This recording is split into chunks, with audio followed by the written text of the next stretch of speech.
हाँ, good evening everyone. तो आज हम लेक्चर 3 का ये पार्ट 2 होने वाला है और हम यहाँ से मेल्टिंग पॉइंट और बॉइलिंग पॉइंट स्टार्ट करेंगे। इससे पहले हम लोग देख चुके हैं metallic properties and lattice structure, ठीक है। अगर वो नहीं देख रहे हो तो वो जाके देख लो, ठीक है। Now this is see melting point and boiling point. मतलब मेल्टिंग पॉइंट और boiling point d and f block का किस तरह से रहता है, लाइक उनका कैसा रहता है। तो यहाँ पे एक ग्राफ दिख रहा है जिसके बारे में भी बात करते हैं। तो पहले सबसे पहले एक पॉइंट लिखते हैं और बहुत आसानी से समझ में आएगा, ध्यान देना। Melting point and boiling point, ठीक है, is directly proportional to number of like metallic properties. Like मैंने ये कल पढ़ाया था, ठीक है, प्रीवियस लेक्चर में जाके देख सकते हैं आप लोग। Metallic point and boiling point is directly proportional to metallic properties and metallic properties is directly proportional to number of unpaired electron. Number of unpaired electron मतलब हमारे पास मेल्टिंग पॉइंट बॉइलिंग पॉइंट किसका ज्यादा होगा? जिसके पास मेटलिक प्रॉपर्टी ज्यादा होगा और जिसके पास नंबर ऑफ अनपेयर्ड इलेक्ट्रॉन ज्यादा होगा। तो नंबर ऑफ अनपेयर्ड इलेक्ट्रॉन किसके पास ज्यादा होता है? लाइक हमें पता है कि मान लीजिए डी ब्लॉक में अगर हम 3D सीरीज देख रहे हैं, तो ये देखो 3D सीरीज में क्या होता है? 3D 1 से लेकर 3D 10 तक बढ़ा जाता है, ठीक है। तो जिनके पास नंबर ऑफ अनपेयर्ड इलेक्ट्रॉन है उनका मेल्टिंग पॉइंट और बॉइलिंग पॉइंट ज्यादा है, और जिनके पास नहीं है अनपेयर्ड इलेक्ट्रॉन उनका मेल्टिंग पॉइंट बॉइलिंग पॉइंट कम है। तो सबसे पहले तो एक्सेप्शन लिखते हैं। तो मतलब हम यहाँ पे क्या लिखते हैं कि मेल्टिंग पॉइंट और बॉइलिंग पॉइंट उनका ज्यादा जिनका मेटलिक प्रॉपर्टी ज्यादा, और मेटलिक प्रॉपर्टीज किनका? नंबर ऑफ अनपेयर्ड इलेक्ट्रॉन ज्यादा, ठीक है। या सीधा मेल्टिंग पॉइंट बॉइलिंग पॉइंट किसका ज्यादा? उनका नंबर ऑफ अनपेयर्ड इलेक्ट्रॉन ज्यादा। तो जिंक, कैडमियम और मरकरी, है ना, इन लोगों का अनपेयर्ड इलेक्ट्रॉन नहीं होता है, इनके पास D10 कॉन्फ़िगरेशन होता है। कौन सा कॉन्फ़िगरेशन होता है? D10 कॉन्फ़िगरेशन होता है। मतलब इनके पेनल्टीमेट शेल में D10 कॉन्फ़िगरेशन रहता है। तो इस वजह से ये लोग they have low melting point and boiling point, इनको समाज से निष्कासित कर दिया जाता है। तो ये एक्सेप्शन हो गए। तो ना चलिए इनको सबसे पहले हटाते हैं, ये वो लोग हैं जिनको हम नहीं देखेंगे, ठीक है। तो ना अब हम आते हैं किस पे? अब हम आते हैं कि ये कैसे डिपेंड करता है। ये तो एक्सेप्शन हो गया। अब ना हम बात करते हैं नॉर्मल मोड पे कि कौन लोग हैं, कैसे। लाइक ये ग्राफ देख रहे हो, इस ग्राफ में क्या दिया हुआ है? ये बुक में देखोगे, एनसीईआरटी बुक में, वहाँ पे ग्राफ है जहाँ पे ऐसे लिखा हुआ है एटॉमिक नंबर इधर इंक्रीज करेगा और मेल्टिंग पॉइंट इधर इंक्रीज करेगा। और देखो मेल्टिंग पॉइंट के बगल में लिखा हुआ है 10⁻³ केल्विन। तो 10⁻³ मतलब 1000 केल्विन, और यहाँ लिखा हुआ है 1। इसका मतलब वो 1000 kelvin to 2000 kelvin to 3000 to 4000, ठीक है। मतलब 1000 केल्विन से 4000 केल्विन के बीच यहाँ से ये इंक्रीज हो रहा है मेल्टिंग पॉइंट, और इधर एटॉमिक नंबर इंक्रीज हो रहा है, ठीक है।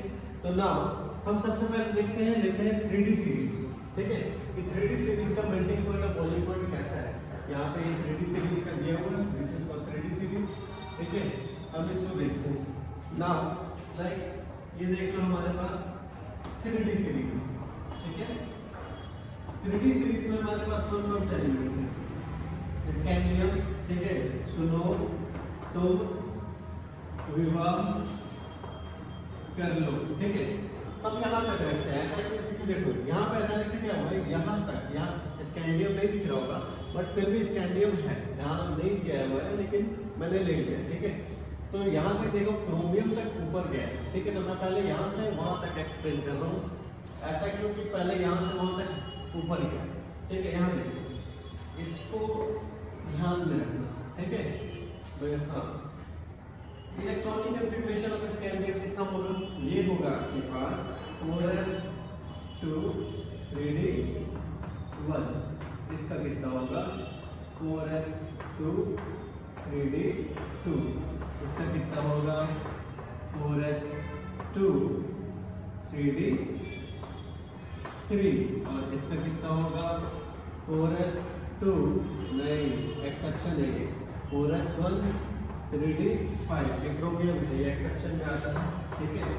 नाउ तो ये सबका इलेक्ट्रॉनिक कॉन्फ़िगरेशन हुआ। अब मैंने यहाँ क्या कहा था कि melting point boiling point is directly proportional to number of unpaired electron, या फिर directly proportional to melting properties, या फिर directly proportional to number of unpaired electron. तो सीधा देखते हैं मेल्टिंग पॉइंट बॉइलिंग पॉइंट अगर directly proportional to number of unpaired electron है तो यहाँ देखो अनपेयर्ड इलेक्ट्रॉन 1, ये मैं कल दिखा चुका हूँ, ठीक है।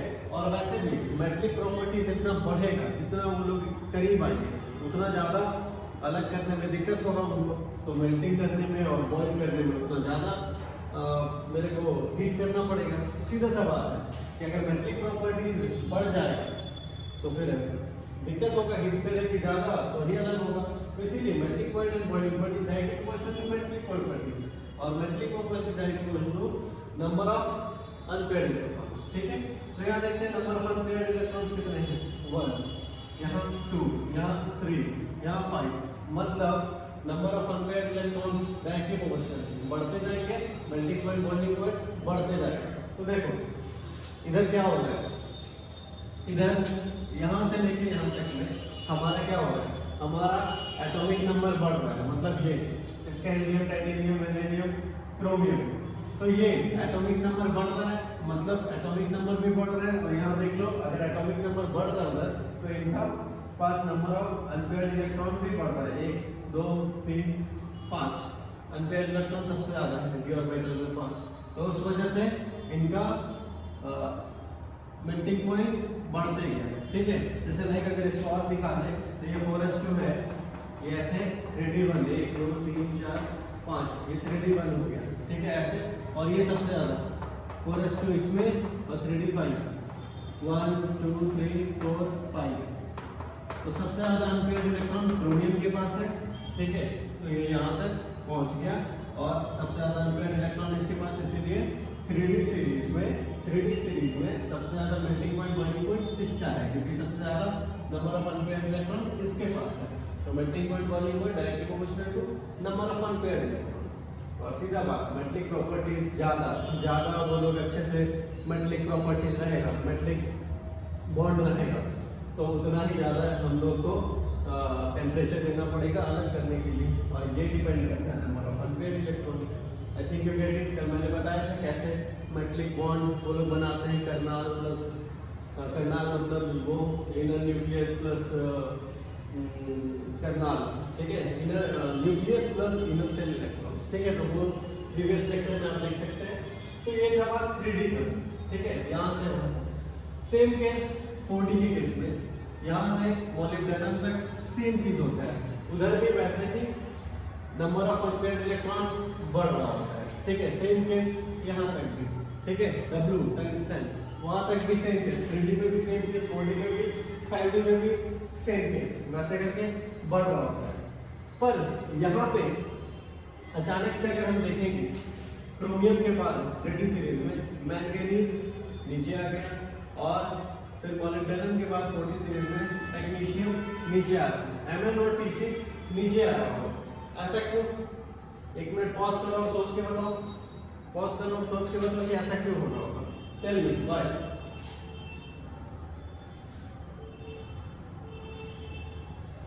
ऐसा क्यों हो रहा होगा, टेल मी। ठीक है, एक मिनट मैं पहले इसका वो पॉइंट लिख देता हूँ, ठीक है। उसके बाद मैं मैंगनीज और टेक्नीशियम पे आता हूँ। पहले यहाँ तक मैं लिख दे रहा हूँ ताकि आप लिखोगे क्या रीजन, इसका रीजन क्या लिखोगे। तो इसका रीजन में हम लिखते हैं, इसके रीजन में लिखते हैं कि क्या हो रहा है, एटॉमिक नंबर इंक्रीज हो रहे हैं, एटॉमिक नंबर इंक्रीज हो रहे हैं। तो एटॉमिक नंबर इंक्रीज तो क्या, एटॉमिक नंबर इंक्रीज करेगा, तो यहाँ से यहाँ तक में, यहाँ से यहाँ तक में क्या हो रहा है, ठीक है। स्कैंडियम टू क्रोमियम तक एटॉमिक नंबर इंक्रीज कर रहा है, number of unpaired paired electron increase कर रहा है, ठीक है।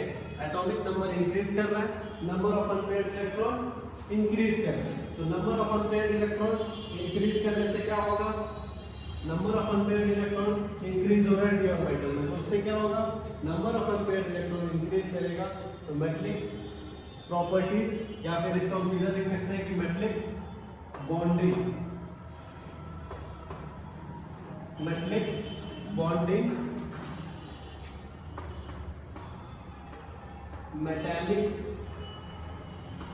बॉन्डिंग क्या हो जाएगा, इंक्रीज हो जाएगा। और अगर मेटालिक बॉन्डिंग इंक्रीज हो जाएगा तो क्या हो जाएगा, मेटालिक बॉन्डिंग इंक्रीज हो जाएगा तो क्या हो जाएगा, मेल्टिंग पॉइंट या बॉइलिंग पॉइंट इंक्रीज हो जाएगा। तो therefore melting point and boiling point increase. ये मेटालिक बॉन्डिंग कैसे इंक्रीज हो रहा है, मैंने लास्ट क्लास में प्रीवियस वीडियोस में दिखा चुका हूँ कि कैसे वो पूरा बना के कि कैसे अनपेयर्ड इलेक्ट्रॉन इंक्रीज होता है तो मेटलिक बॉन्डिंग इंक्रीज होता है। तो वो आप वहाँ पे अगर इसमें कोई डाउट है तो वो आप जाके देख सकते हैं। तो ये था मेटलिक पॉइंट और बॉइलिंग पॉइंट 3D सीरीज में। यहाँ से वहाँ कैसे जा रहा है, सेम यहाँ से इस केस में और यहाँ से यहाँ तक वाला रीजन, लाइक 3D का भी सेम रीजन, 4D का भी और 5D का भी सेम रीजन रहेगा। अब क्या है ना कि अगर तुम 3D और 4D सीरीज में देखोगे तो एक्सेप्शन तुम्हारे पास मैंगनीज और टेक्नीशियम है, ये नीचे आ रहा है, ठीक है। मोलिब्डेनम के बाद टेक्नीशियम नीचे, क्रोमियम के बाद ये नीचे। वहाँ ऐसा कुछ नहीं है, बट यहाँ है Mn और Tc में ऐसा हो रहा है, मतलब Mn और Tc एक्सेप्शन है। ऐसा क्यों हो रहा है तो मैं बताता हूँ। ये अगर लिख लिए हो, स्क्रीनशॉट ले लो, मैं इसको मिटा के मैं बता रहा हूँ। ये मैं इरेज करता हूँ, ठीक है, इसको भी इरेज कर दूँ क्या, हाँ इसको भी, ये भी तो हो गया, मेरे पास जगह आ जाएगा, इसको भी मैं मिटा देता हूँ, ठीक है।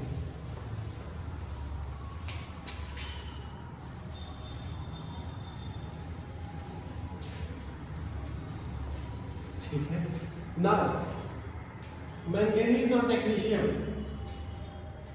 नाउ हमारे पास इसमें एक और एक्सेप्शन है, लाइक इस ग्राफ में हमारे पास manganese and technetium are exception. Exception मतलब एटॉमिक नंबर बढ़ रहा है, मेल्टिंग पॉइंट बढ़ना चाहिए, बट अचानक से ये मैंगनीज और टेक्नीशियम गिर जा रहा है। ये दोनों एक्सेप्शन, ये दोनों ऐसा पगलेट जैसा क्यों बिहेव कर रहे हैं, बाकी लोग ऐसा क्यों नहीं कर रहे हैं। मैंगनीज और टेक्नीशियम आर एक्सेप्शन, ऐसा क्यों, तो इन लोग का पक्का है कि इलेक्ट्रॉनिक कॉन्फ़िगरेशन देखना पड़ेगा।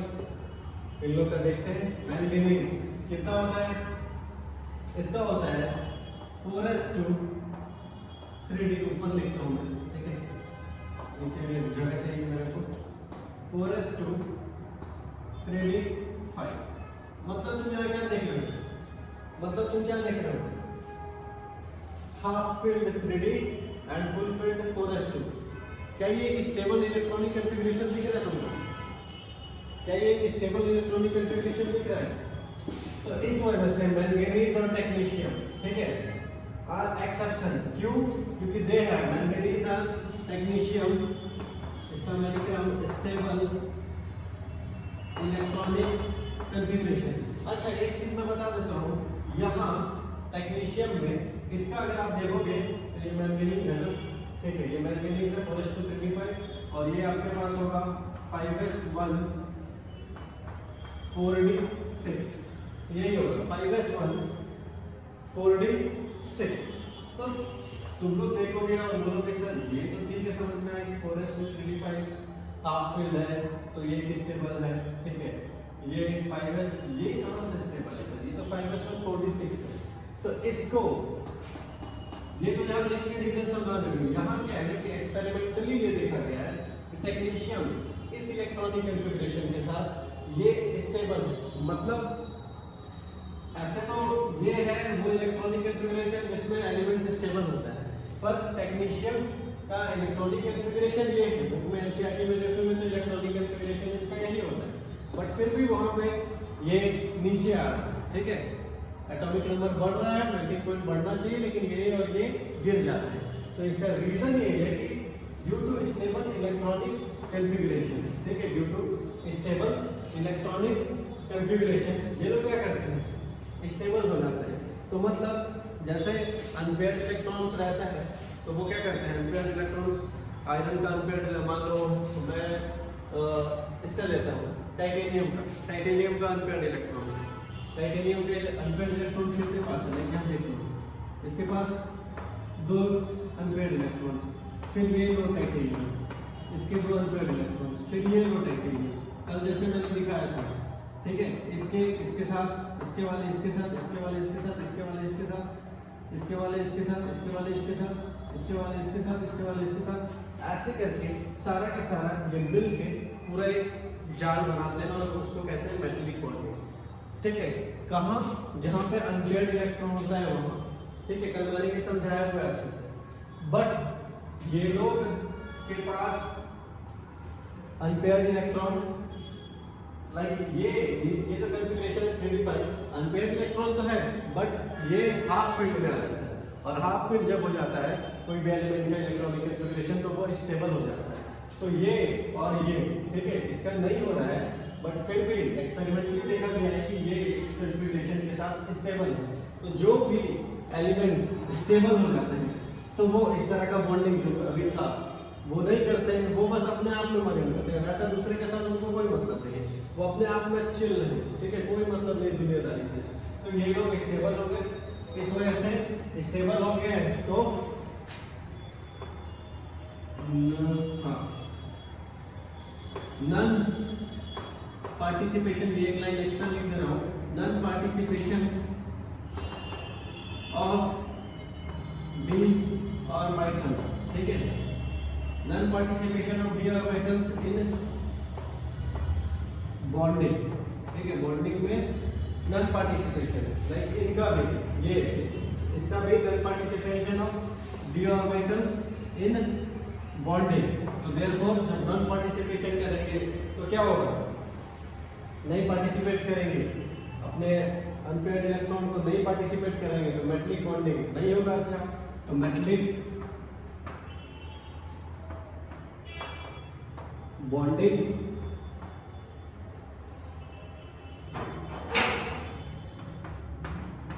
आ रहा हूं, मेटलिक बॉन्डिंग डिक्रीजेस और hence therefore melting point and boiling point decreases, ठीक है। तो ये है, sorry everyone, there was some disturbance, क्या करेंगे, क्या नहीं कर सकते। तो ना कहाँ थे हम, हाँ, ये समझ जाओगे, मैंगनीज, Mn and Tc का एक्सेप्शन, क्यों एक्सेप्शन है, क्योंकि उनके पास स्टेबल, लाइक ये Mn और Tc अचानक से गिर क्यों जा रहा है, एटॉमिक नंबर बढ़ रहा है तो इनको बढ़ना चाहिए, तो ये गिर इसीलिए जा रहा है क्योंकि स्टेबल इलेक्ट्रॉनिक कॉन्फ़िगरेशन। तो उस वजह से non participation of d orbital in bonding, नहीं पार्टिसिपेट करेंगे तो मेटलिक बॉन्डिंग खराब, मेटलिक बॉन्डिंग खराब तो melting point boiling point decrease करेगा, लाइक मैंने यहाँ बता चुका हूँ। नाउ ये इसका बात, तो ये यहाँ तक का बात हुआ Mn Tc, ठीक है, और इसमें तो है ही नहीं वैसा। तो ये Mn Tc 3D में Mn तक बात कर लिया, 4D में Tc तक, और यहाँ W तक बात हो गया, टंगस्टन तक। अब मैं बात कर रहा हूँ ये यहाँ से, इनका भी यहाँ से और इनका भी यहाँ से, लाइक सारा थोड़ा गिर रहा है, यहाँ से भी ग्राफ गिर रहा है, फिर यहाँ से भी ग्राफ गिर रहा है, उसके बाद गिरने क्यों लगता है, ठीक है, लाइक ये मिड से थोड़ा सा मिड पे आके गिरने क्यों लगा, ये तो एक्सेप्शन में है, लेकिन नॉर्मली यहाँ मिड पे आने के बाद सारा गिर रहा है, डाउन जा रहा है, पहले उठ रहा है फिर गिर रहा है, ऐसा क्यों। तो यहाँ लिखता हूँ क्या होता होगा वीडियो में, जैसे यहाँ पे मैं दिखा दे रहा हूँ, लाइक एक दिखाता हूँ, कौन सा दिखा दूँ, आयरन दिखाता हूँ, ठीक है, आयरन और कोबाल्ट को दिखाता हूँ। लाइक मान लो अगर 3D सीरीज को लेता हूँ, ठीक है, 3D सीरीज में मैं 3D 4D 5D same case रहेगा, मैं 3D को दिखाता हूँ, आयरन एंड कोबाल्ट के केस में, ठीक है। आयरन कितना है, हमारे पास 4s2 3d6, ठीक है, 4s2 3d6 है, हाँ 2 3 4 5 6, ठीक है, टोटल 6 हो गए, 2, ठीक है, आउटर में, हाँ ठीक है, रोडियम 5, मैंगनीज 5 है, फिर 6, ठीक है, ये 3d6 हो गया। ये फिर 4s2 3d7। तो देखो होता क्या है, आयरन में 4s2, ये 4s है, और ये 1 2 3 4 5 हो गया, ठीक है। और एक देखो यहाँ पे आयरन के पास 6 है, 1 2 3 4 5, एक और 6, तो मतलब पहले 5 अनपेयर्ड था, उसके बाद एक और आ गया, तो मतलब नंबर ऑफ अनपेयर्ड इलेक्ट्रॉन क्या होने लगा, इसके बाद से घटने लगा, मतलब यहाँ एक, फिर अगर कॉपर में देखोगे तो ये लो 4s2 और 3d 1 2 3 4 d मतलब 5 7 1 2 3 4 5 6 7, मतलब अनपेयर्ड इलेक्ट्रॉन पेयर होने लगा, तो पेयर होने लगा तो मेटलिक बॉन्डिंग कमजोर होने लगेगा। तो इस वजह से रीजन यहाँ पे ये मैं लिख दे रहा हूँ कि मैं क्या लिख देता हूँ, यहाँ से लिख देता हूँ, ये सारे मिड सीरीज के बाद से, मिड सीरीज के बाद से मैं सारे रीजन लिख रहा हूँ कि आफ्टर द मिड सीरीज, ठीक है, लाइक मैंगनीज, टेक्नीशियम, टंगस्टन, मतलब W के बाद से आफ्टर द मिड सीरीज क्या हो रहा है, unpaired electron decreases, unpaired electron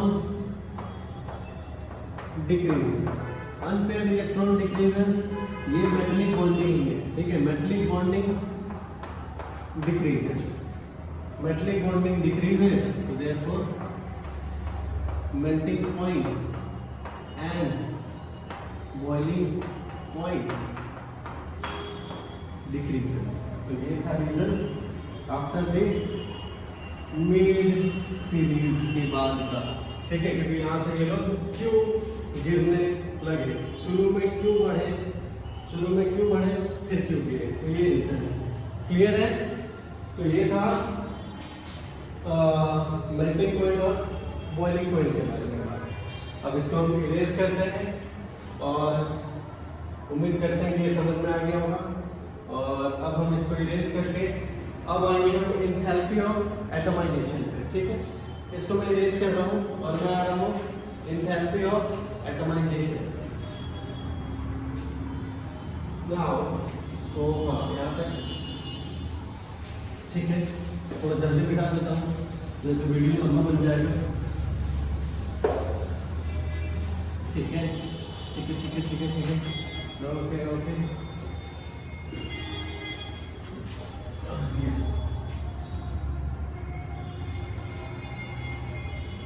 यहाँ थोड़ा चेंजेस करना होगा, इसको मैं मिटाता हूँ, बाकी ये ग्राफ ठीक है, सही है, वहाँ एटॉमिक नंबर रहेगा ही, ठीक है। चलिए यहाँ देखते हैं यहाँ क्या हो रहा होगा। तो यहाँ क्या है ना कि एंथैल्पी ऑफ एटमाइजेशन के केस में आपका एटॉमिक नंबर इधर बढ़ेगा और इधर है डेल्टा एच मतलब एंथैल्पी, और ये रहेगा आपका किलो जूल पर मोल, ठीक है, ऐसा यूनिट किलो जूल पर मोल एनर्जी का।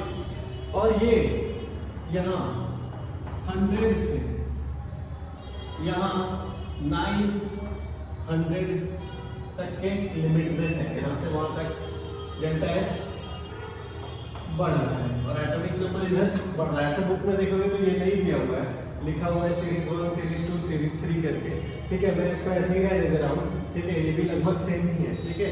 आपको अगर देखना है एग्जैक्ट तो वो एनसीईआरटी बुक में है। और यहाँ ये टॉपिक है, topic d enthalpy of atomisation,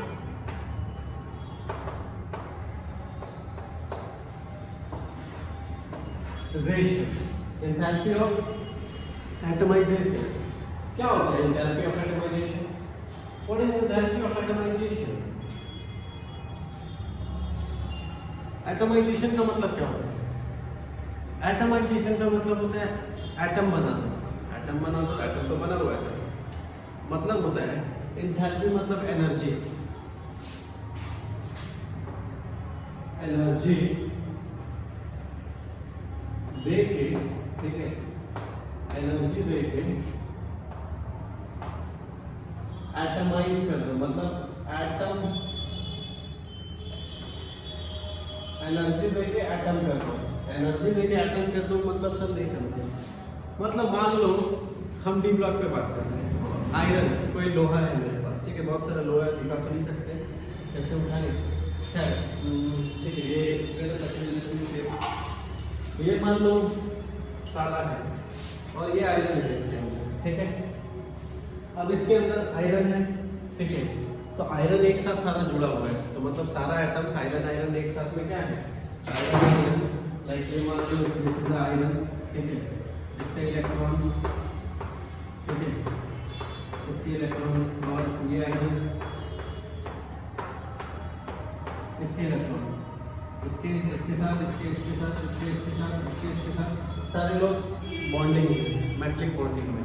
हम चाहते हैं इसको अलग करें, इसको भी अलग करके एकदम दूर दूर कर दें। मतलब ये लोग तो हम लोग, ये लोग तो हम जुदा करना चाहते हैं, ठीक है, अलग करना चाहते हैं, ठीक है। ये लोग चाहते हैं कि हम लोग जिएंगे तो साथ साथ, मरेंगे तो साथ साथ, बट हम इन लोग को अलग करके रहेंगे। तो इसको कहते हैं enthalpy of atomization. Enthalpy of atom, अलग अलग कर दो, एटम बना दो, दूर दूर कर दो, दूर कर देंगे, ठीक है। लाइक खिलाफ है, इस शादी के खिलाफ है, अलग अलग करना है, ठीक है। तो बस, तो इसका डेफिनेशन क्या हो जाएगा? इसका डेफिनेशन हो जाएगा सेपरेट, अलग करने का मतलब क्या होता है? सेपरेट, तो सेपरेट ऑल द एटम, जितने भी एटम्स साथ में जुड़े होते हैं उनको अलग करना है। Separate all the atoms of a metal, ठीक है, लाइक सेपरेट कर दे या फिर सीधा, हाँ सेपरेट, या फिर ऐसे लिखते हैं कि एनर्जी तो लगाना पड़ेगा, झगड़ा वगड़ा करना पड़ेगा, एनर्जी रिक्वायर्ड टू सेपरेट।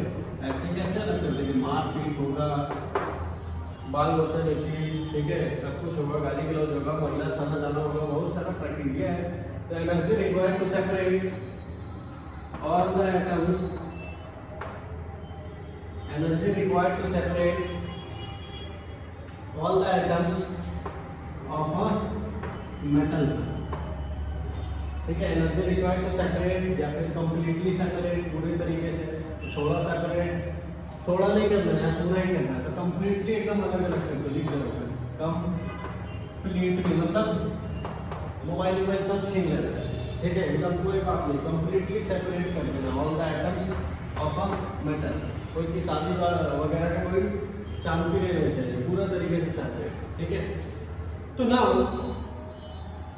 अब अगर एंथैल्पी ऑफ एटमाइजेशन देखेंगे, ठीक है, तो उस केस में क्या है ना कि इसी टाइप का ये लाइक एंथैल्पी ऑफ एटमाइजेशन है, ठीक है। अब इसमें तुम देखो ये 3D है,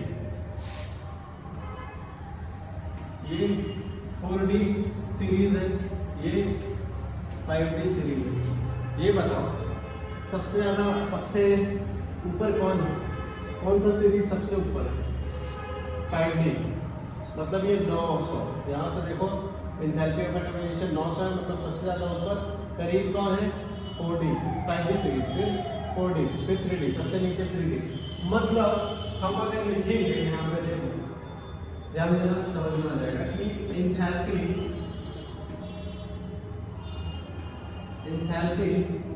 of atomization, enthalpy of atomization is highest for, ठीक है, enthalpy of atomization is highest for 5D, highest किसका? 5D सीरीज, किसका?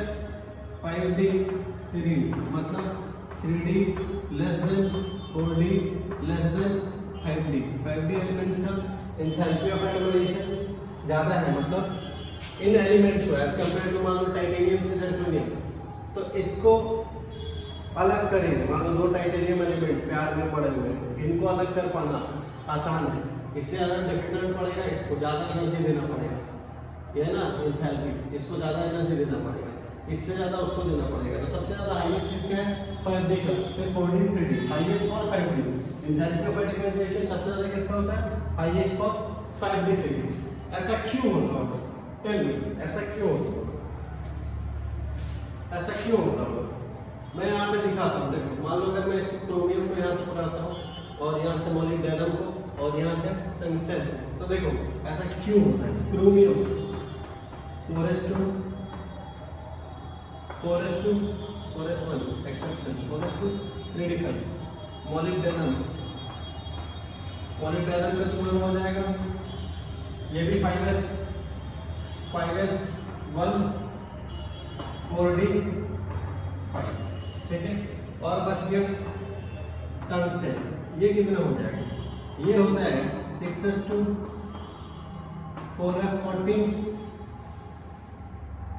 और 6s2 4f नहीं 6s2 4f नहीं 6s2 4f14 5d 4 तो ये रहा तुम्हारा टंगस्टन का, ये तुम्हारा रहा टंगस्टन का, ठीक है। तो ना हाँ 5s1 40 molybdenum is 5s1 45 5s1 45 सही है, सब कुछ सही है 45 के ऊपर। अब अगर देखो क्रोमियम मोलिब्डेनम ये 5d ज्यादा क्यों है, ये like this is 3d, this is 4d and this is 5d, highest for 5d का सबसे ज्यादा क्यों हो रहा होगा, सबसे ज्यादा एंथैल्पी अलग करना क्यों होगा। अब जितना नंबर ऑफ अनपेयर्ड इलेक्ट्रॉन होगा, ठीक है, उतना ज़्यादा वो लोग एक दूसरे से अटैच रहेंगे। लाइक अगर फर्स्ट लेक्चर देखोगे तो उसमें मैंने क्या कहा था कि d ऑर्बिटल्स और f ऑर्बिटल्स दूर होते हैं अपने न्यूक्लियस से, और अपने न्यूक्लियस से दूर है तो दूसरे के बाउंड्री के करीब है, तो उनके साथ उनका अट्रैक्शन है। कहने का मतलब ये समझो, ये मेरा घर है और मेरा घर बहुत बड़ा है, और मेरा घर बहुत बड़ा है और मेरे घर का लास्ट जो रूम है वो किसी दूसरे घर के रूम के बगल में पड़ता है, तो मेरे खिड़की और उसका खिड़की, मैं अपने घर वाले से दूर हूँ, उससे मैं खिड़की से कनेक्टेड हूँ, बात कर रहा हूँ। तो यही चीज़ यहाँ भी है, डी और एफ दूर है, तो डी और एफ लाइक यहाँ देखोगे यहाँ पे एफ ऑर्बिटल्स, तो यहाँ पे क्या हो रहा है, यहाँ पे सीधा बात है कि यहाँ पे इनका जो भी बॉन्डिंग होगा, ठीक है, 4s और 3d है, इनका कुछ बॉन्डिंग होगा, आपस में बॉन्ड किए होंगे, ठीक है। अनपेयर्ड इलेक्ट्रॉन कितना है, इतना है, इतने में बॉन्ड करेंगे। 4d के पास इतना इलेक्ट्रॉन्स है, वो इतने में बॉन्ड करेंगे।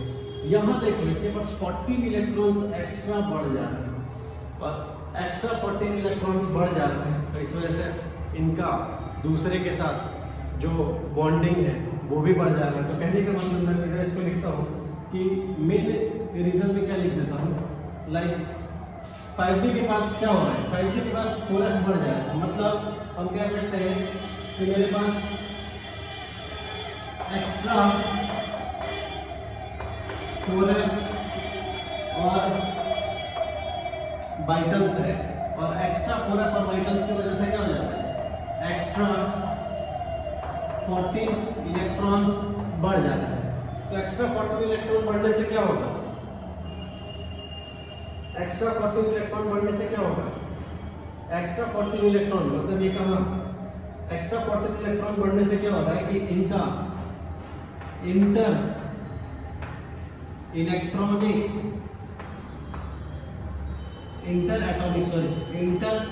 एटॉमिक इलेक्ट्रॉनिक बॉन्डिंग, ठीक है, इंटर एटॉमिक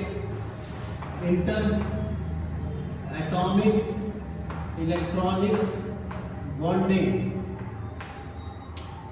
इंक्रीज कर जाता है, किससे, as compare to 4d 5d, क्योंकि इलेक्ट्रॉन बढ़ गया तो इसका इलेक्ट्रॉन दूसरे एटम के इलेक्ट्रॉन, ठीक है, मान लो टंगस्टन का इलेक्ट्रॉन और दूसरे वाले टंगस्टन का इलेक्ट्रॉन, इतना इलेक्ट्रॉन एक्स्ट्रा है, तो ये दोनों आपस में, इसका इलेक्ट्रॉन उसका प्रोटॉन न्यूक्लियस, ठीक है, उसका इलेक्ट्रॉन इसका protons, like in case of metallic bonding तो यहाँ पे बॉन्डिंग बढ़ जा रहा है, वही वाली चीज बॉन्डिंग एक्स्ट्रा है ये इलेक्ट्रॉन्स, तो बॉन्डिंग बढ़ जाएगा, बॉन्डिंग बढ़ जाएगा तो दूर करने में दिक्कत होगा, तो एंथैल्पी ऑफ एटमाइजेशन ज़्यादा लगेगा। तो सेम चीज हाईएस्ट ऑफ 5d सीरीज, क्यों?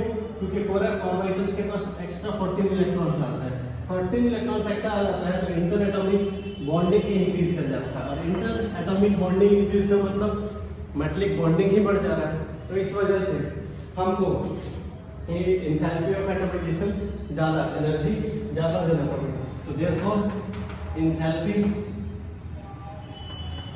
ऑफ एटमाइजेशन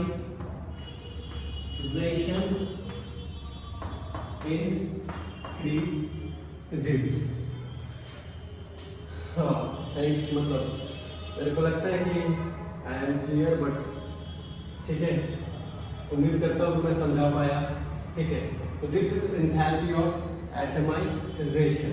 ठीक है, कैसे अलग करें, सबको अलग करना है तो आसानी से इसमें लाइक सबसे ज़्यादा डिफिकल्ट यहाँ है क्योंकि सबसे ज़्यादा इलेक्ट्रॉन्स है, तो सबसे ज़्यादा आपस में वो लोग मिल के रहे हैं, तो जितना ज़्यादा उन लोगों के पास मिल के रहेंगे उतना मेटलिक बॉन्डिंग है, उतना अलग करने में ज़्यादा एनर्जी देना पड़ेगा।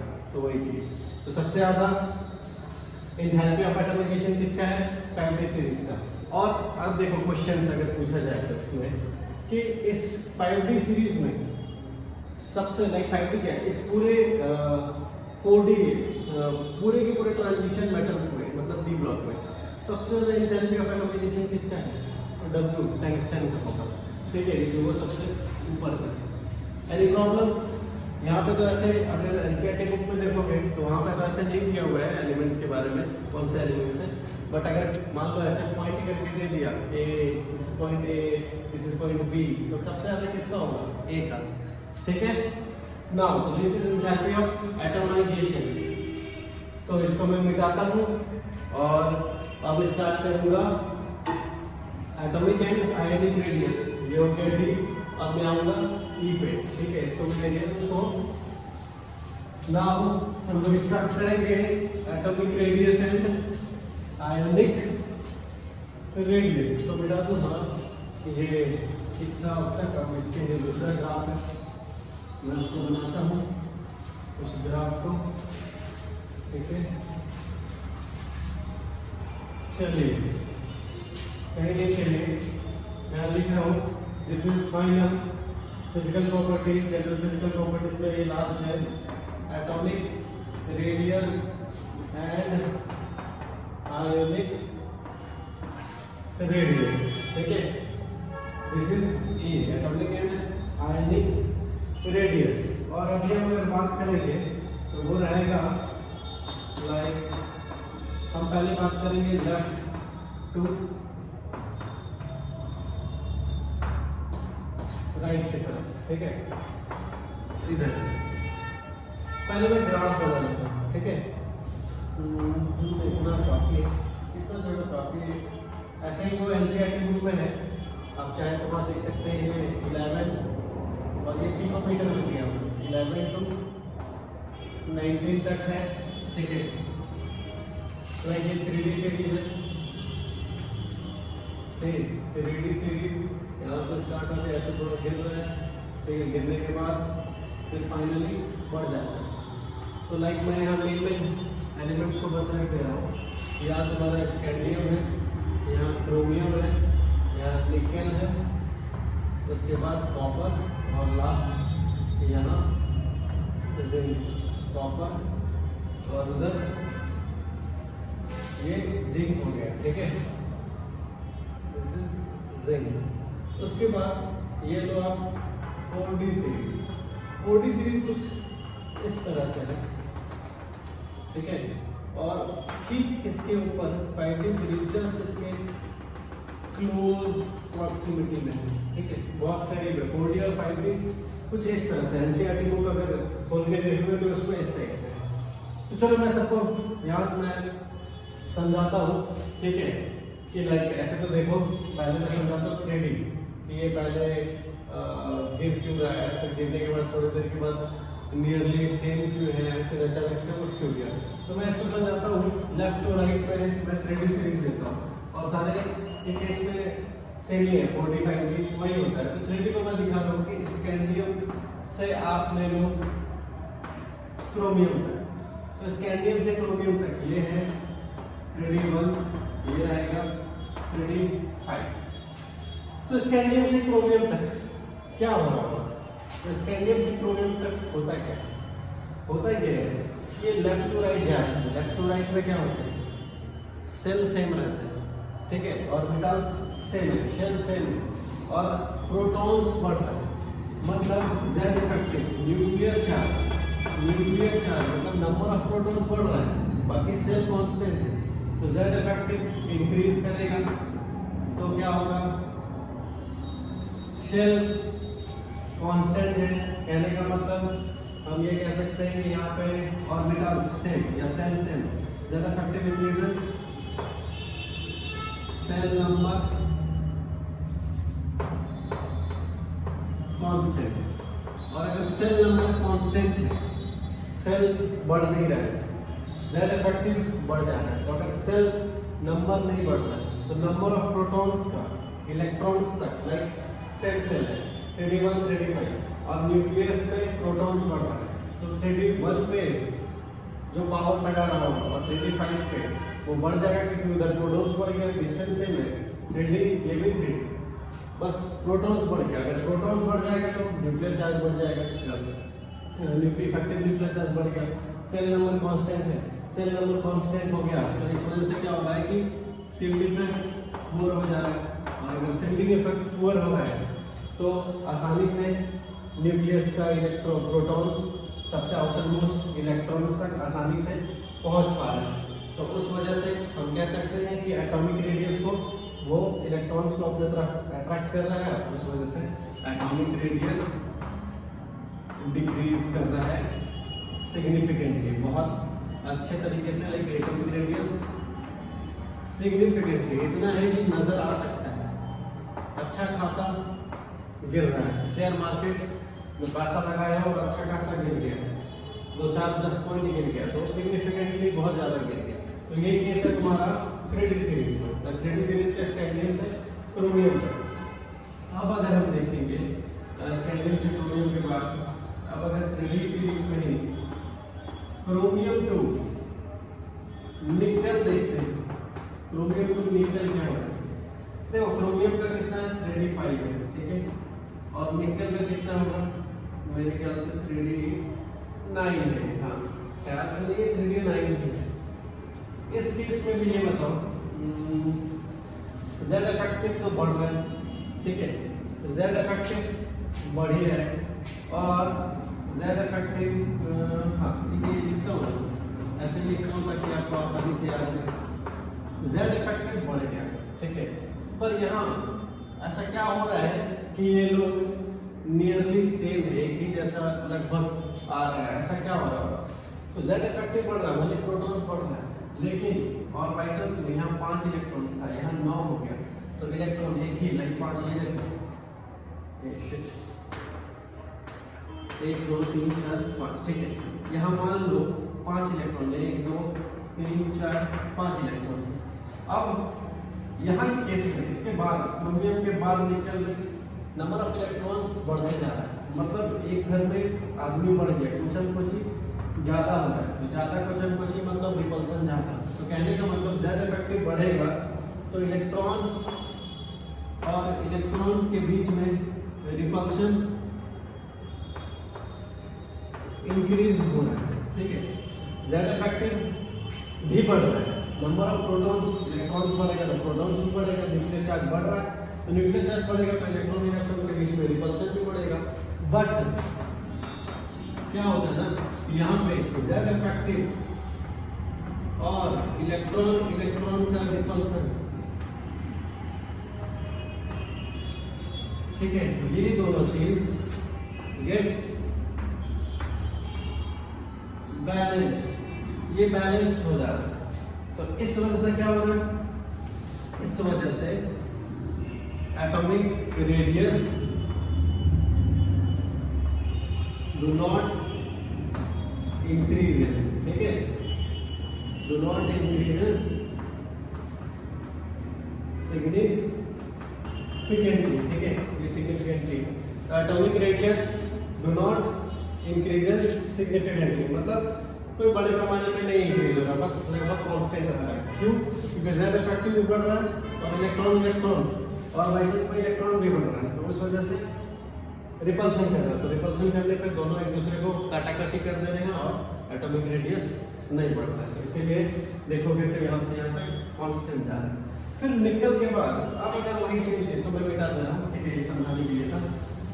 अब अगर देखोगे सेम 3D सीरीज में क्रोमियम के बाद अगर हम निकल के बाद देखो कॉपर और जिंक अचानक से बढ़ गया, कॉपर से अगर जिंक देखेंगे वहाँ पे देखो कॉपर से जिंक में, तो कॉपर का कितना होता है, कॉपर का भी 3D10 होता है और जिंक का भी 3D10 होता है।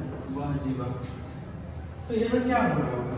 अच्छा, तो यहाँ ना मैं एक बार जिंक को बनाता हूँ। ये देखो, ये न्यूक्लियस, ठीक है, 1s2 2s2, ये ऑर्बिटल है, 2 इलेक्ट्रॉन, 30 है ना, 30 बना दो 2, उसके बाद 1 2, ठीक है, ये 1s है, ठीक है, ये 1s, फिर ये 2s और 2p रहेगा, तो 2s में 2, 2p में 2, ठीक है, 2 2 और फिर 2s 2p 2d में 10, तो ये टोटल 10। एक मिनट मैं इसको ऐसे समझाता हूँ, तो आप लोग भी कंफ्यूज हो जाएगा, मैं तो वही रहा हूँ। जिंक इलेक्ट्रॉनिक कॉन्फ़िगरेशन क्या होता है? इलेक्ट्रॉनिक कॉन्फ़िगरेशन होता है 1s2 2s2 2p6 3s2 3p6 4s2 3d, ये होता है। अब देखो यहाँ पे मैं इसको बना रहा हूँ 1s2, तो पहले वाले में 2 इलेक्ट्रॉन, 2s2 मतलब 2 इलेक्ट्रॉन, 2p6 तो इसी वाले में 6, 1 2 3 4 5 6, फिर 3s2, ये 3s बनाओ, 3s1 3s2, फिर 3p6, 3p में 6 डालो, 1 2 3 4 5 6 डालो, फिर 3p6 हो गया, फिर 4s2 1s2 2s2 2p6 4s2, अब ये बनाओ 4s1 4s2, फिर 3d10, अच्छा फिर से अंदर जाओ, 3d में अंदर 1 2 3 4 5 6 7 8 9 10, बस यही दिखाना चाह रहे थे कि 3d में 10 इलेक्ट्रॉन्स है, ये है 3d अंदर वाला। अब देखो ये 3d इलेक्ट्रॉन्स है, ये क्या कर रहा है ना, इस न्यूक्लियस के अट्रैक्शन को, ये प्रोटॉन्स, ये यहाँ इलेक्ट्रॉन्स, ये प्रोटॉन्स का न्यूक्लियर इफेक्टिव न्यूक्लियर चार्ज को यहाँ तक नहीं पहुँचने देगा। कौन? 3d10, कौन? 3d10 मतलब सील्ड करेगा, क्या कहते हैं इसको, ये क्या करेगा, सील्डिंग इफेक्ट दिखाता है। क्या दिखाता है? सील्डिंग इफेक्ट, मतलब रोक देता है इसके न्यूक्लियर चार्ज को, प्रोटॉन के अट्रैक्शन को इलेक्ट्रॉन तक नहीं जाने देता है। तो इस वजह से कॉपर और जिंक से 3d10, तो इस वजह से यहाँ पे क्या दिखाता है, ये लोग सील्डिंग इफेक्ट यहाँ पे इंक्रीज हो जाता है, shielding effect increasing, shielding effect increase हो गया, और क्या, और इतना सारे इलेक्ट्रॉन्स हैं एक साथ, ठीक है, और इधर भी, तो सील्डिंग इफेक्ट पे इंक्रीज हो जा रहा है, एंड रिपल्शन बिटवीन, ठीक है, 3d और 4s, repulsion between 3d and 4s electron also increase कर जा रहा है। एक तो सील्डिंग इफेक्ट इंक्रीज किया, सील्डिंग वहाँ तक जाने नहीं दे रहा है, ठीक है, तो और ऊपर से रिपल भी कर रहा है, एक तो प्रोटॉन को वहाँ तक पहुँचने नहीं दिया कि ताकि वो खींच के अपने पास लाए, ऊपर से ये दोनों में रिपल्सन भी हो रहा है क्योंकि इतना सारा इलेक्ट्रॉन्स एक साथ हो गया है। तो जहाँ कहते हैं ना एक किचन में 2 खाना बनता है, 2 चूल्हा रहता है, 2 चूल्हा होता है, तो वही सीन है यहाँ पे, repulsion between 3d and 4s electron वो भी बढ़ गए, तो इस वजह से क्या हो गया, रिपल्सन बढ़ गया, तो वो लोग का साइज थोड़ा सा इंक्रीज हो जाएगा, वो लोग रिपल कर गया, फैल जाएगा, तो फैलने का मतलब देयरफॉर एटॉमिक रेडियस इंक्रीजेस, ठीक है, ये उधर का है और ये इधर का है, क्लियर है? तो ये था, ठीक है, रिकॉर्डिंग तो हो रहा है ना, पता चला। छोड़ रहा है, मैं तो डर ही गया, फिर से क्या करूँ। हाँ नाउ, तो ये था बात, ये था पॉइंट। अब ये भी 10 है, ये भी 10 है, तो जिंक का ज़्यादा क्यों? ये दोनों एक साथ रहना चाहिए था, ऐसा इसलिए क्योंकि यहाँ पे कॉपर में क्या है, कॉपर में 4s1 और यहाँ क्या है, जिंक में 4s2। तो यहाँ 2 इलेक्ट्रॉन, यहाँ एक, यहाँ कम रिपल्सन, यहाँ ज़्यादा रिपल्सन, ज़्यादा फैला, कम रिपल्सन कम फैला। तो ज़्यादा रिपल्सन जिंक में, ज़्यादा फैल गया, एटॉमिक रेडियस बढ़ गया, कॉपर का थोड़ा कम, क्योंकि 4s2 में 1 है। क्लियर रहा ये पॉइंट? ये था हमारा लेफ्ट टू राइट का स्केल। अब मैं इसको मिटा रहा हूँ और अब मैं करता हूँ टॉप टू बॉटम, ठीक है? चल ये हो गया होगा, और एनी डाउट कमेंट करो, सारा मैं बताएगा ना। और यही चीज 40 के पूरे एलिमेंट्स में है, जैसे 3D का सीन था वैसे सेम टू सेम 4D और 5D के सेम। अब यहाँ कुछ इंपॉर्टेंट देखेंगे। ये तो था तुम्हारा लेफ्ट टू राइट सारा लोग एक जैसा ही चल रहा है, ये भी ऊपर भी, लेकिन टॉप टू बॉटम में क्या जा रहा है देखो। अगर तुम देखोगे यहाँ स्कैंडियम, ठीक है, और यहाँ रखते हैं तुम्हारा ट्रियम, और यहाँ रखते हैं तुम्हारा लेंथेनियम। तो देखो स्कैंडियम से ये ट्रियम, टॉप टू बॉटम, ये टॉप से बॉटम ऐसा होता है ना, स्कैंडियम, फिर ट्रियम, लेंथेनियम, ठीक है, उसके बाद टाइटेनियम, जर्कोनियम, फिर टॉफनियम। तो ये देखोगे तो क्या हो रहा है, टॉप टू बॉटम आने में स्कैंडियम और ये ट्रियम में डिस्टेंस है, ठीक है, ये 11 से 19 में यहाँ से यहाँ तक में डिस्टेंस है, पर यहाँ से यहाँ तक में बहुत करीब आ गया है, एटॉमिक रेडियस बहुत करीब है दोनों। मतलब 4D सीरीज और 5D सीरीज का एटॉमिक रेडियस लगभग बराबर चल रहा है, कब टॉप टू बॉटम आने के केस में। ऐसा क्या हो रहा है वो मैं यहाँ पे समझाता हूँ, इसको मिटाता हूँ, अभी मैं वही समझाता हूँ। टॉप टू बॉटम में ऐसा क्या हो रहा है, ध्यान देना, ऐसे क्वेश्चन आता है, एकदम आता है।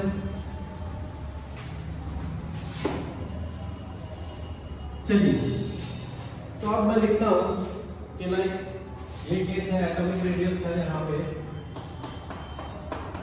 Top to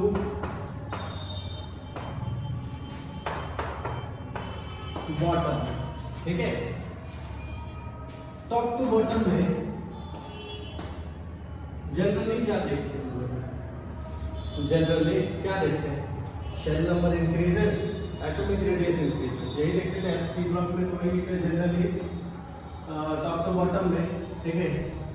top to bottom में ये लिख देंगे हम कि जनरली एटॉमिक रेडियस इंक्रीजेस, ठीक है। टॉप टू बॉटम में ऐसा होता था बिकॉज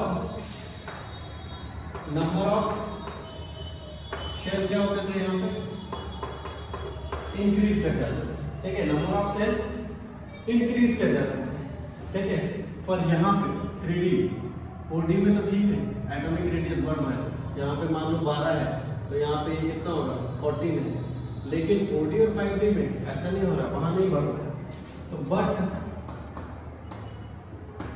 बट एस और पी ब्लॉक में ये सेम रहता है, ठीक है, top to bottom atomic radius बढ़ेगा, सेल नंबर बढ़ा, एटॉमिक रेडियस बढ़ा।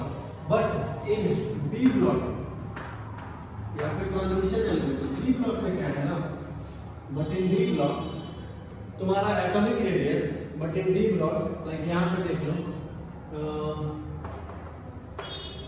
3D, ठीक है, but in d block 3D is less than 4D, 3D का atomic radius, but in d block ये लिख देता हूं कि एटॉमिक रेडियस, ठीक है, डी ब्लॉक में एटॉमिक रेडियस 3D का कम है 4D से, ठीक है, 3D कम है 4D से, 3D कम है 4D से, ये 11 या 19 जा रहा है, तो 3D का कम होगा ये ट्रियम से, तो 3D कम है 4D से, पर 4D और 5D में लगभग बराबर है, 4D और 5D लगभग तुमको बराबर दिख रहा है।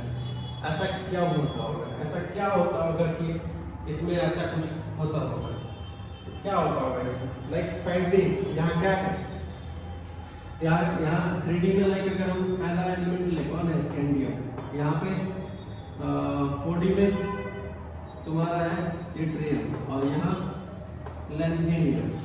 तो देखो यही से पॉइंट, ऐसा क्या होता है, तो यही से मैं खींचता हूँ कि ऐसा होता है क्या इसमें होता है, इसमें ऐसा क्या होता है, ये तो ठीक है यहाँ से यहाँ बढ़ रहा है, यहाँ इसके बाद इसको बढ़ना चाहिए था, पर ये नियरली इसके बराबर क्यों हो गया, इसमें ऐसा क्या हो गया, तो इसमें लैंथेनियम होता है, और यहाँ पे लैंथेनियम की वजह से लैंथेनॉइड कॉन्ट्रैक्शन कहते हैं, ये टर्म है लैंथेनॉइड कॉन्ट्रैक्शन।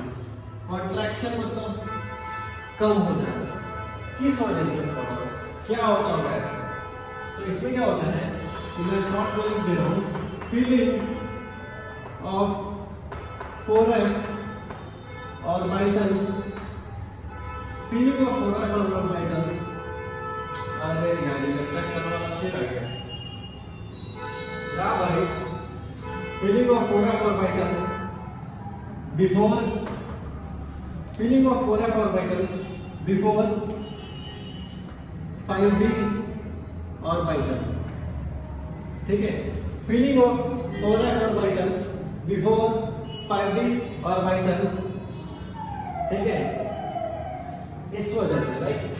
लैंथेनॉइड कॉन्ट्रैक्शन यहाँ पे क्या है, 5D सीरीज में क्या है, लैंथेनॉइड के बाद एलिमेंट्स हॉफनियम, तो यहाँ 5D सीरीज है, 5D सीरीज में हम क्या भरते हैं, 4F भरते हैं, लाइक लैंथेनियम का यहाँ पे मैं लिख रहा हूँ, लैंथेनियम का क्या होता है, लैंथेनियम का तुम्हारा हो गया इलेक्ट्रॉनिक कॉन्फ़िगरेशन, ये तुम्हारा 5D है ना, तो दिस इज 6s2 5d1, ठीक है, 6s2 5d1। उसके बाद लैंथेनियम के बाद कौन सा एलिमेंट है, लैंथेनियम के बाद कौन सा एलिमेंट है, इसके बाद है तुम्हारा हॉफनियम, ठीक है, ला हफ्ता, तो यहाँ पे क्या है, देखो 6s2 और यहाँ पे ये तुम्हारा आ जाएगा 4f1, ठीक है, 4f1 भराएगा, और यहाँ से यहाँ तक लेके, यहाँ से आगे तक लेके 4f भरते जाते हैं, तो मतलब उसके बाद फाइनली सॉरी यहाँ पे 4f 1 से लेके 14 भरते हैं, ठीक है, 1 से लेके 4f को पूरा भरते हैं, उसके बाद फिर हम लिखते हैं कि 5d2, ठीक है, ला हफ्ता के बीच में क्या है 14 एलिमेंट्स हैं, ठीक है, उन लोगों को भरा जाता है, तो इसका इलेक्ट्रॉनिक कॉन्फ़िगरेशन क्या होगा, 6s2 4f 1 to 14 पूरा, लाइक 4f इसको 14 लिख देता हूँ सीधा, इसका 4f 14 है और 5d2 हो गया।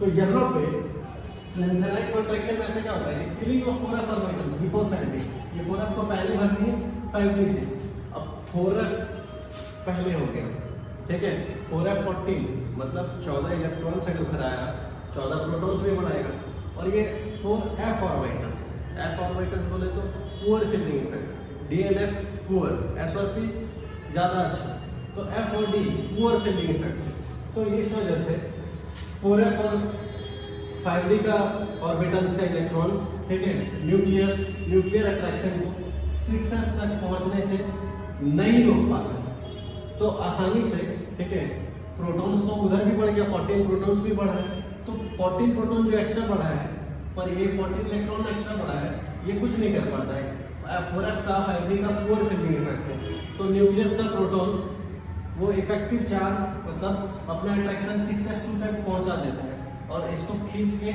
कम कर देता है, तो this is lanthanoid contraction, feeling of 4f orbitals. तो इस बीच में लैंथेनियम टू हॉफनियम जितने भी लोग हैं पूरे के पूरे का रेडियस कम हो जाता है इसके वजह से, तो feeling of 4f orbitals before 5d orbitals results in regular decrease in atomic radius। अब अगर हम एग्जांपल भी दिखा रहे हैं, ठीक है, अगर एग्जांपल भी देखें तो लाइक मान लो पहले लिख रहे हैं 5d, पहले मान लो अगर 4d में आता है जिंदगी, ये जिंदगी, ठीक है, यारी जिंदगी, ठीक है, इसका एटॉमिक रेडियस है 160 पिकोमीटर, ठीक है, एटॉमिक नंबर 40, ये होता है तुम्हारा 5s2 3d 5s2 4d2। ना अब अगर हम 5D सीरीज में देखें जहाँ लेंथेनॉइड कॉन्ट्रैक्शन हो रहा है, यहाँ पे अगर ऑफ्नियम देखेंगे तो इसका 159 होता है, इसका कितना होता है 159 पिकोमीटर, मतलब और कम 4D से 5D नियरली इक्वल टू हो जा रहा है, लगभग सेम हो जा रहा है। होना चाहिए था 3D से ज़्यादा 4D होना चाहिए, 4D से ज़्यादा 5D, ठीक है। क्यों? क्योंकि टॉप टू बॉटम में नंबर ऑफ शेल बढ़ रहा है, नंबर ऑफ शेल बढ़ रहा है, बट यहाँ पे क्या हो रहा है, यहाँ पे हो रहा है लेंथेनॉइड कॉन्ट्रैक्शन, 4F में जो इलेक्ट्रॉन भरा रहा है, ठीक है, उसके वजह से वो 4F में जो इलेक्ट्रॉन्स है वो कोई काम का नहीं है, पुअर शिल्डिंग इफेक्ट है, उस वजह से एटॉमिक रेडियस घट रहा है, कॉन्ट्रैक्ट हो रहा है, ठीक है। तो ना 5D में जो ऑफ्नियम है उसका 159 है, मतलब 4D का ज़्यादा 5D का कम, लगभग मान लो कि नियरली हम कह दिए हैं। तो ये यहाँ पे सेम है, तो इसका 159 हम पूरा लिख ही दे रहे हैं, 72 एटॉमिक नंबर है, और इसमें हम लिखेंगे 6s2 4f 14 5d 2 1 2 ऑफ्नियम का 2, तो ये 4f, ठीक है, इसको कहते हैं लेंथेनॉइड कॉन्ट्रैक्शन। ये पूरा यहाँ से 4f x to 14 तक कौन है, लेंथेनॉइड्स। तो उस वजह से, इन लोगों की वजह से, poor shielding effect of f के वजह से कॉन्ट्रैक्शन हो गया, ठीक है, इसको कहते हैं लेंथेनॉइड कॉन्ट्रैक्शन, ठीक है। तो सिंपल हम यहाँ पे अगर इस पूरे पैरा को टॉप टू बॉटम को अगर एक सिंगल लाइन में हम खत्म करना चाहें तो हम लिख देंगे कि f ऑर्बिटल्स है यहाँ पे, ठीक है। यहाँ पर सीधा एक लाइन, इतना बकबक किया उसको एक लाइन में अगर लिखना चाहूँ तो मैं लिखता हूँ कि f ऑर्बिटल्स की वजह से क्या होता है, f ऑर्बिटल्स की वजह से होता है पुअर शिल्डिंग इफेक्ट, है ना। f ऑर्बिटल्स की वजह से होता है पुअर शिल्डिंग इफेक्ट, और पुअर शिल्डिंग इफेक्ट तो हो रहा है, 14 इलेक्ट्रॉन बढ़ गया तो 14 प्रोटॉन भी बढ़ा, जेड इफेक्टिव तो बढ़ेगा, भले पुअर शिल्डिंग इफेक्ट हो गया लेकिन जेड इफेक्टिव क्या होगा, वो तो इंक्रीज करेगा, और अगर जेड इफेक्टिव इंक्रीज करेगा तो एटॉमिक रेडियस डिक्रीजेस सिग्निफिकेंटली, बहुत ज्यादा गिरेगा। तो वही देख लो, ज़र्कोनियम तो ऑफ्नियम गिर गया, और भी गिरेगा तो बहुत नियरली, मतलब बहुत ज़्यादा, ऐसे देखा जाए तो बहुत गिरा, होना चाहिए था ज़्यादा, ऑफ्नियम को ज़्यादा, 5D वाले को और ज़्यादा होना चाहिए था, लेकिन इतना गिर गया कि लगभग बराबर आ गया। तो गिरा बहुत है सिग्निफिकेंटली, लेकिन गिर के लगभग इसके बराबर आ गया, बहुत गिरा है, ठीक है। तो ये फाइनल f ऑर्बिटल्स का रीजन है। हाँ, ये नीचे वाला दिख रहा है ना, लेट मी चेक, या clear. So thank you everyone, उम्मीद करते हैं कि ये समझ आ गया होगा। तो नाउ इसके बाद हमारा लाइक कुछ क्वेश्चंस करेंगे, और उसके बाद टॉपिक है एडिशन इन हेल्पी ऑक्सीडेशन स्टेट। तो खैर ये पहले उम्मीद करते हैं समझ में आया, अगर नहीं कोई भी थोड़ा बहुत डाउट है तो कमेंट सेक्शन में पूछ सकते हो, मैं पक्का बताऊंगा, ठीक है। Thank you, bye bye, good night.